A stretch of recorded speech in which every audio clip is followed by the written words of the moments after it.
अस्सलाम वालेकुम दोस्तों, अनोखी कहानियाँ 76 द हॉरर स्टोरी चैनल में मैं आप सब दोस्तों का तहे दिल से खुशामदीद कहता हूँ। दोस्तों, आज मैं आपको एक और हॉरर स्टोरी सुनाने जा रहा हूँ। ये स्टोरी भी चंद किस्तों पर मुश्तमिल है। दोस्तों, कहानी का नाम है आखिरी पिकनिक। साहिल समंदर के किनारे हम सब बड़े मज़े कर रहे थे। अचानक चंद मिनटों में ऐसे हालात रूनुमा हुए कि सबको अपनी जान से हाथ धोना पड़ा। सिर्फ मैं बच गई और भागने में कामयाब हो गई। ये बात 10 दिन पहले की है। मैं और मेरे 5 दोस्त, जिसमें 2 लड़कियां और 3 लड़के शामिल थे, टोटल हम 6 लोग थे।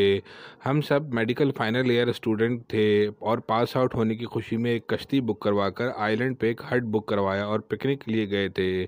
बहुत ज़्यादा मज़ा आ रहा था, सब बहुत बेइंतहा खुश थे। मेरी एक दोस्त ने साइंस में डॉक्टरेट मुकम्मल की थी, तो वो यहाँ मुख्तलिफ पौधों वगैरह पर रिसर्च कर रही थी। रिसर्च करते करते एक पौधे से उसको ऐसी एलर्जी हुई कि बहुत ज़्यादा ख़ारिश और तकलीफ़ होने लगी। इसने आकर हमें बताया। हमने इसको उठाकर इसके कैंप में ले गए और उसको लेटा दिया। थोड़ी देर बाद जब मैं उसको देखने के लिए गई तो इसका सर बेइंतहा गर्म हो रहा था।